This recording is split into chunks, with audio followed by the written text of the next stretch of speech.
गोरा ने 2-3 घंटे की नींद के बाद जागकर देखा कि विनय पास ही सोया हुआ है।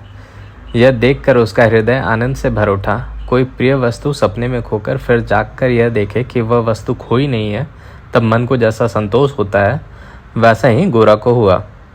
गोरा का जीवन विनय को छोड़ देने से कितना अधूरा हो जाता। विनय को पास ही देखकर आज उसने इस बात का अनुभव किया।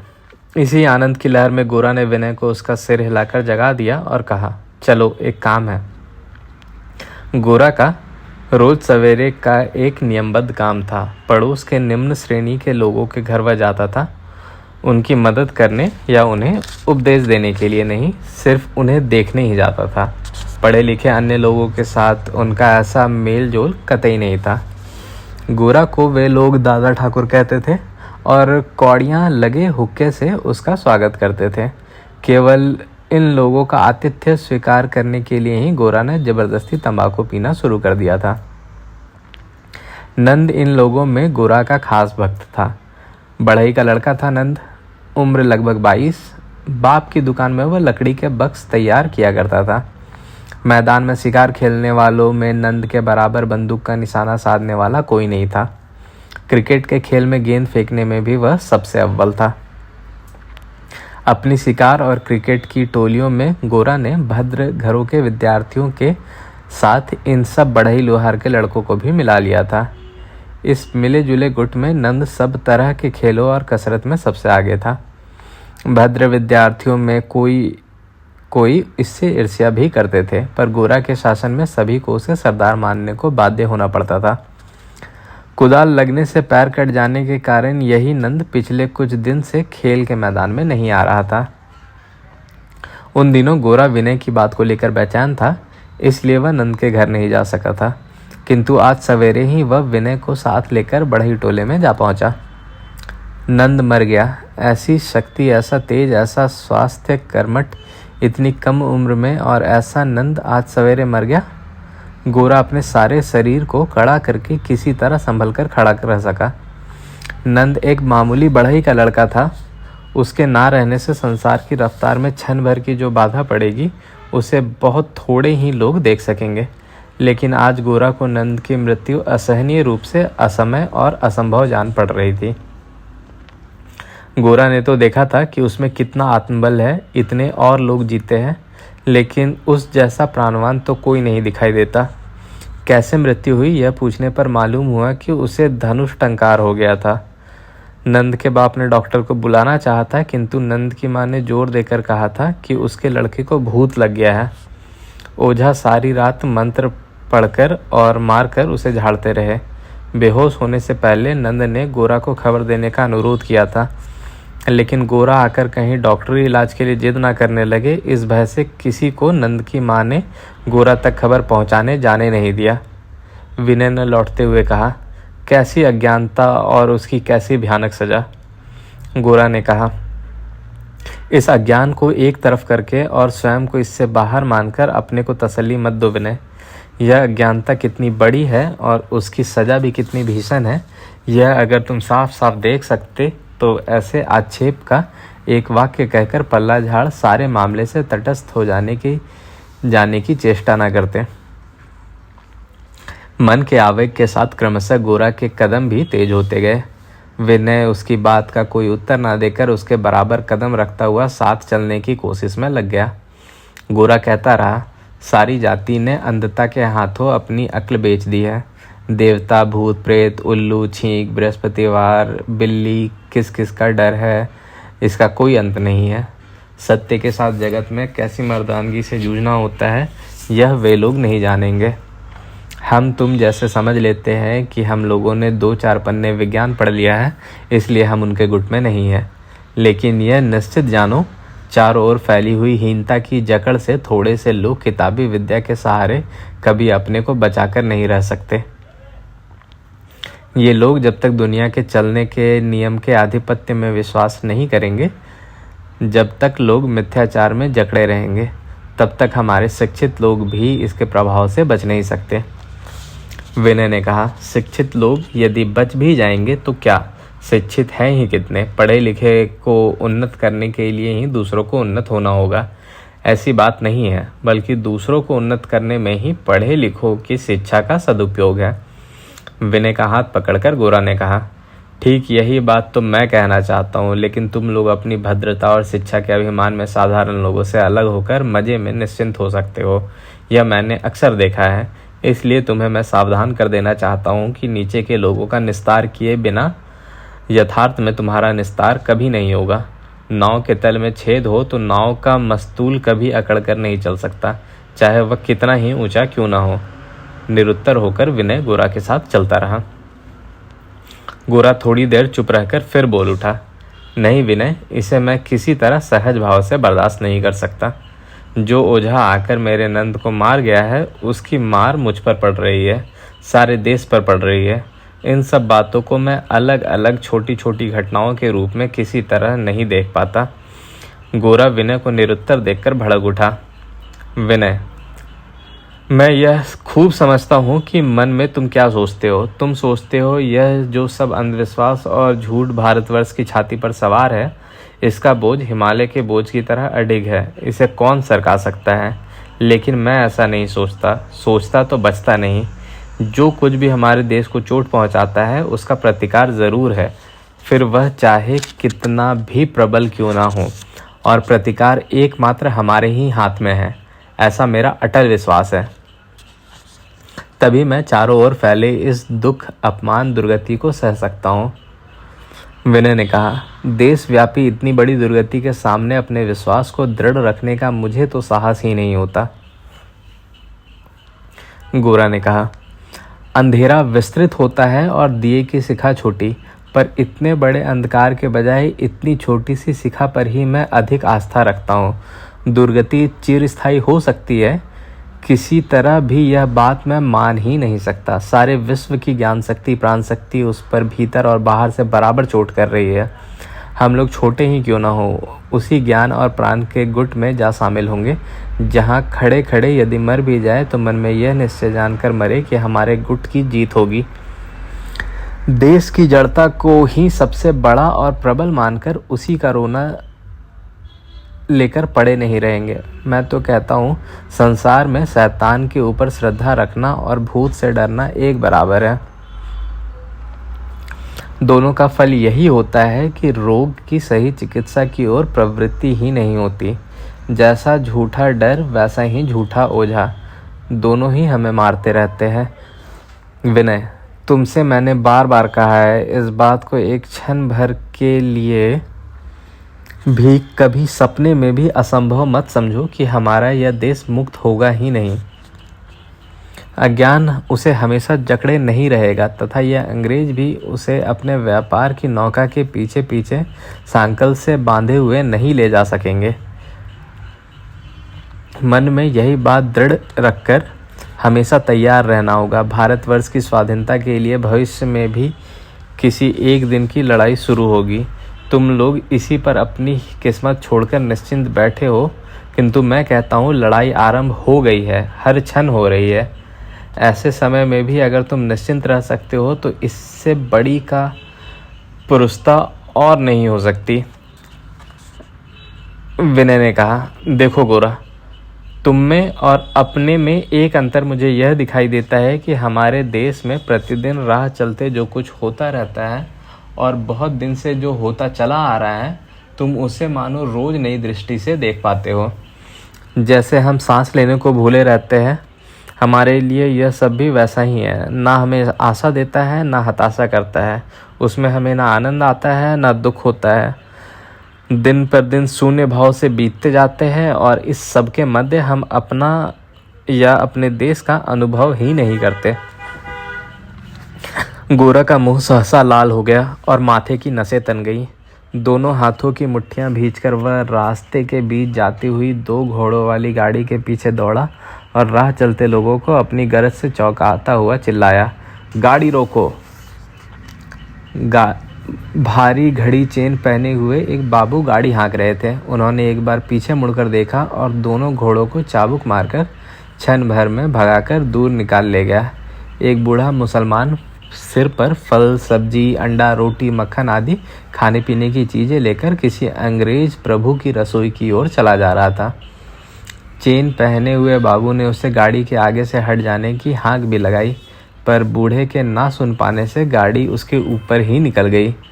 बूढ़े के प्राण तो बच गए, लेकिन टोकरी की सब चीज़ें लुढ़क कर सड़क पर बिखर गई। क्रुद्ध बाबू ने कोच बक्स से डैम सुअर की गाली देकर चाबुक उठाया और तड़ाक से बूढ़े के सिर पर जमा दिया।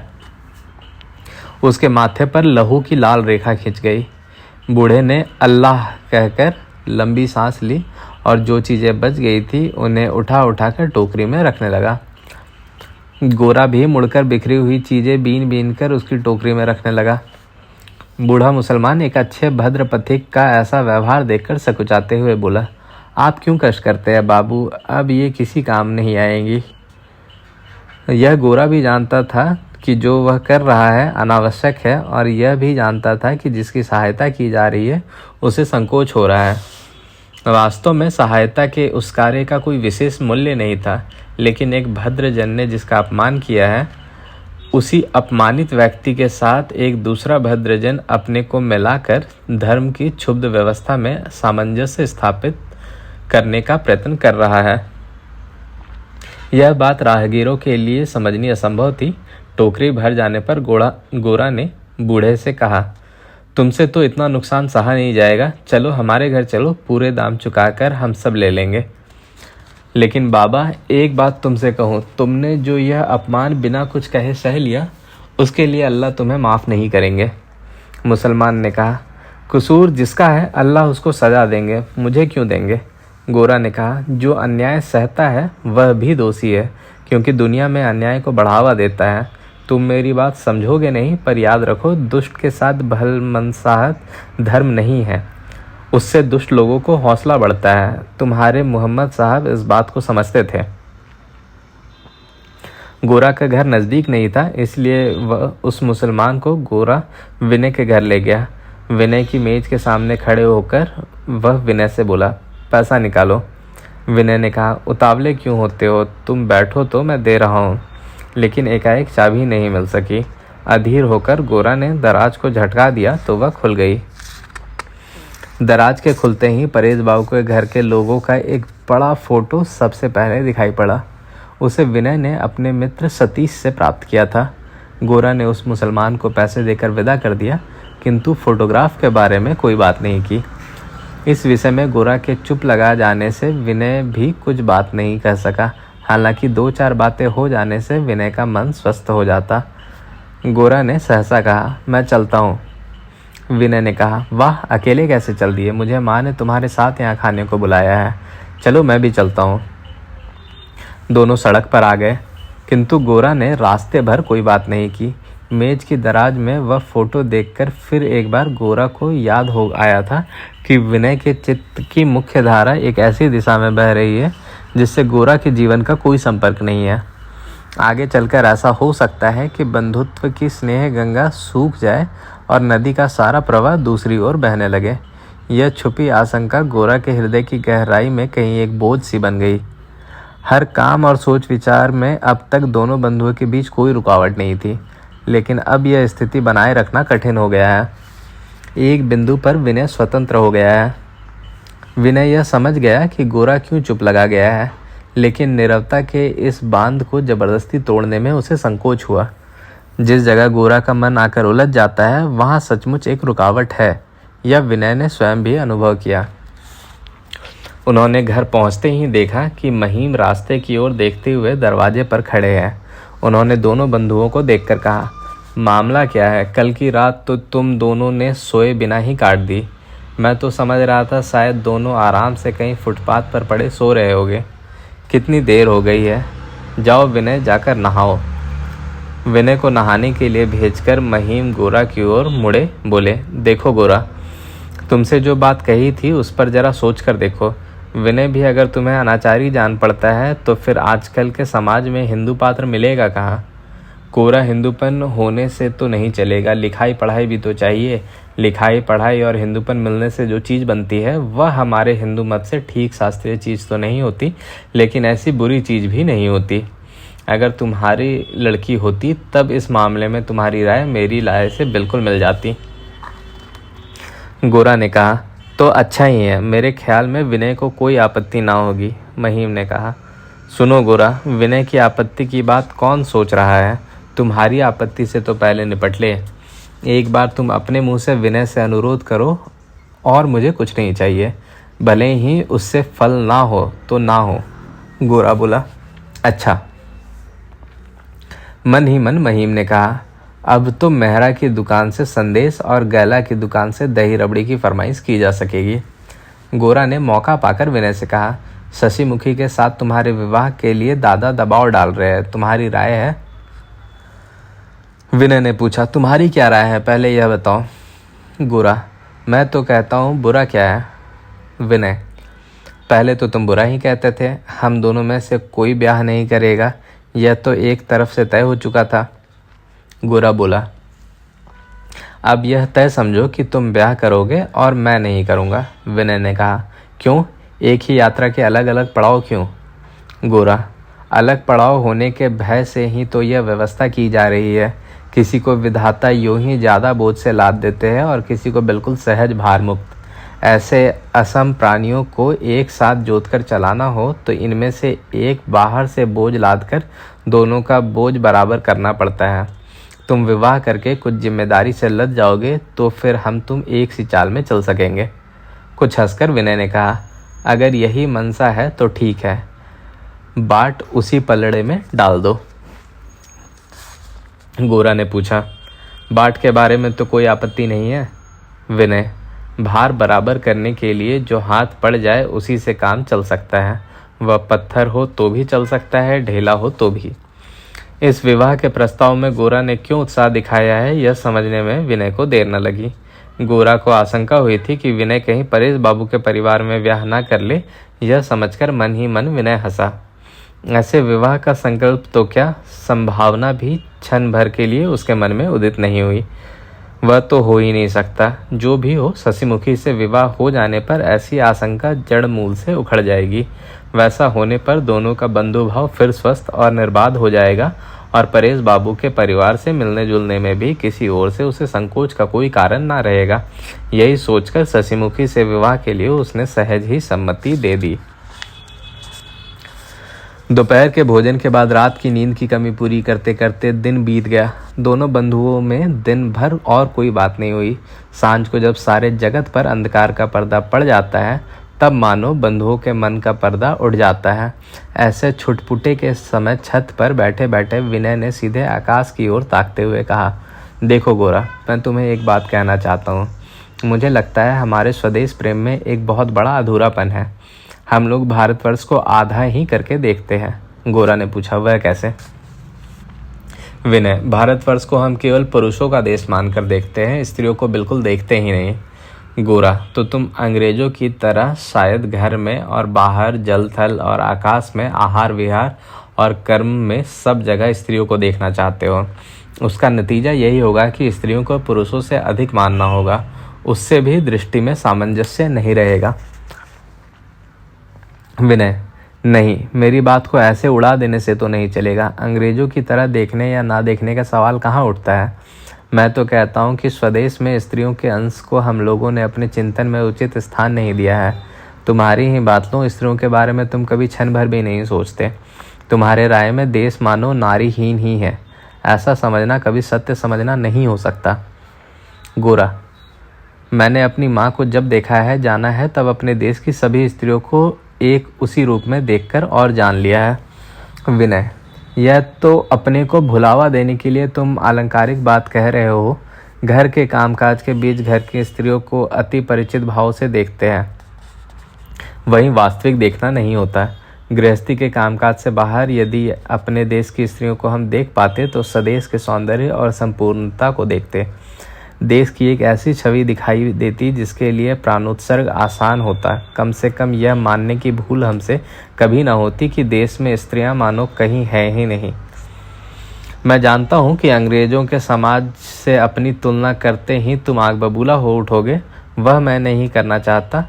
यह भी मैं नहीं जानता कि ठीक किस हद तक या किस ढंग से हमारे समाज में स्त्रियों के आगे आने से उनकी मर्यादा का उल्लंघन नहीं होगा।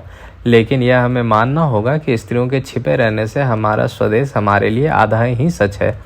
यह हमारे हृदय को पूरा या पूरी शक्ति नहीं दे सकता। गोरा: लेकिन तुम्हें हठात यह बात इस समय कैसे सूझ गई? विनय: हाँ, अभी ही सूझी है और हठात सूझी है। इतना बड़ा सत्य मैं इतने दिनों से नहीं जानता था, अब जान सका हूँ। अपने को उसके लिए भाग्यवान समझता हूँ। जैसे हम लोग किसान को केवल उसकी खेती के या जुलाहे को केवल उसकी बुनाई के बीच देखते हैं, इसलिए उन्हें छोटी जाति मानकर उनकी अवज्ञा करते हैं, वे हमें पूरी दिखाई देती ही नहीं। इस छोटे बड़े के भेद के कारण ही देश कमज़ोर हुआ है। ठीक उसी तरह देश की स्त्रियों को भी केवल चौका बासन और कुटाई पिसाई में घुरी हुई देखकर हम स्त्रियों को केवल मादा मानकर उन्हें ओछी नज़र से देखते हैं। इससे हमारा सारा देश अधूरा हो जाता है। गोरा: दिन और रात जैसे पूर्ण दिवस के दो भाग हैं, वैसे ही पुरुष और स्त्री समाज के दो अंश हैं। समाज की स्वाभाविक अवस्था में स्त्री रात की तरह उलझी ही रहती है। उसका सारा कार्य उलझन भरे रहस्य के रूप में है। अपने कार्य के हिसाब से हम रात को नहीं गिनते, लेकिन गिनने से ही उसका जो गंभीर कार्य है उससे जो कुछ भी घट नहीं जाता। वह गोपन विश्राम के बहाने क्षतिपूर्ति करती है, हमारे पोषण में सहायक होती है। जहाँ समाज की व्यवस्था अस्वाभाविक है, वहीं जबरदस्ती रात को दिन क्यों बनाया जाता है? गैस जलाकर मशीनें चलाई जाती है, बत्तियां जलाकर रात भर नाच गाना जमता है। उसका परिणाम क्या होता है? यही कि रात का जो स्वाभाविक अलक्षित काम है वह नष्ट हो जाता है। अनिद्रा से थकान बढ़ती जाती है, क्षतिपूर्ति नहीं हो पाती, इंसान उन्मादी हो उठता है। ऐसे ही स्त्रियों को भी यदि हम खुले कर्म क्षेत्र में खींच कर ले आए तो उससे उनके निगुण कर्म की अवस्था नष्ट हो जाती है। उससे समाज का स्वास्थ्य और उसकी शांति नष्ट होती है। समाज पर एक पागलपन सवार हो जाता है। उस पागलपन से कभी शक्ति का भ्रम हो सकता है, किंतु यह शक्ति विनाश करने की शक्ति है। शक्ति के दो अंश होते हैं, एक व्यक्त और एक अव्यक्त, एक उद्योग और एक विश्राम, एक प्रयोग और एक संवरण। शक्ति का यह सामंजस्य नष्ट करने से यह क्षुब्ध हो उठती है, लेकिन वह क्षोभ मंगलदायक नहीं है। नर नारी समाज शक्ति के दो पक्ष है। पुरुष व्यक्त है, लेकिन व्यक्त होने से ही वह बड़ा है ऐसा उचित नहीं है। नारी अव्यक्त है। इस अव्यक्त शक्ति को अगर केवल व्यक्त करने की कोशिश की जाएगी तो समाज का सारा मूल धन खर्च करके तेजी से उसे दिवालियापन की ओर ले जाना ही होगा। इसलिए कहता हूँ कि पुरुष लोग अगर यज्ञ के क्षेत्र में रहे और स्त्रियां भंडारे के पीछे, तभी स्त्रियों के अदृश्य रहने पर भी यह ठीक से संपन्न हो सकेगा। सारी शक्ति को जो लोग एक ही जगह, एक ही दिशा में, एक ही ढंग से खर्च करना चाहते हैं, वे पागल हैं। विनय: गोरा, जो तुमने कहा है मैं उसका प्रतिवाद नहीं करना चाहता, किंतु जो कुछ मैंने देखा है तुमने भी उसका प्रतिवादन नहीं किया। असल बात। गोरा: देखो विनय, इससे आगे इस मुद्दे को लेकर और अधिक बहस करना कोरी दलीलबाजी होगी। मैं यह मानता हूँ कि तुम आजकल स्त्रियों के मामले में जितने सजग हो उठे हो, मैं अभी उतना नहीं हुआ। इसलिए जो अनुभव तुम करते हो, मुझे भी वही अनुभव कराने की चेष्टा कभी सफल नहीं हो सकती। इसलिए फ़िलहाल यही क्यों ना मान लिया जाए कि इस मामले में हम दोनों की राय नहीं मिल सकती। इस तरह गोरा ने बात उड़ा दी। लेकिन बीज को उड़ा देने से भी अंत में वह भूमि पर गिरता ही है, और गिरकर सुयोग होने पर उसमें अंकुर भी फूटता ही है। अब तक जीवन के क्षेत्र में गोरा ने स्त्री जाति को अलग कर रखा था। उसने इसे कभी सपने में भी अभाव या क्षति के रूप में अनुभव नहीं किया था। आज विनय की बदली हुई अवस्था देखकर संसार में स्त्री जाति की विशेष सत्ता और प्रभाव उसके सामने प्रकट हो उठा। लेकिन इसका स्थान कहाँ है, इसका प्रयोजन क्या है, यह वह किसी तरह स्थिर नहीं कर सका। इसलिए विनय के साथ इस बारे में और बहस करना उसे अच्छा नहीं लगा। इस विषय को ना वह अस्वीकार कर पा रहा था, ना उस पर अधिकार कर पा रहा था। इसलिए वह उसे वार्तालाप के अलग ही रखना चाहता था। विनय जब रात को घर लौट रहा था, तब आनंदमयी ने उसे बुलाकर पूछा, विनय, सुनती हूँ कि तुम्हारा विवाह शशिमुखी के साथ ठीक हो गया है, क्या यह सच है? लजाई हुई हंसी के साथ विनय ने कहा, हाँ माँ, गोरा ही इस शुभ कार्य का करता है। आनंदमयी बोली, शशिमुखी अच्छी लड़की है, लेकिन बेटा तुम बचपना मत करो, तुम्हारा मन मैं समझती हूँ। विनय, तुम कुछ दुचित्ते हो रहे हो, इसलिए जल्दी जल्दी में यह किए डाल रहे हो। अब भी सोचकर देखने का समय है। अब तुम सयाने हो गए हो। इतना बड़ा काम बिना विचारे मत करो। यह कहते हुए आनंदमयी ने विनय का कंधा सहला दिया। विनय कुछ कहे बिना वहां से धीरे धीरे चला गया। आनंदमयी की बात के बारे में सोचता विचारता विनय घर पहुंचा। आनंदमयी की कही हुई कोई भी बात कभी उसके लिए उपेक्षणीय नहीं हुई। यह बात भी रात भर उसके मन को बेचैन करती रही।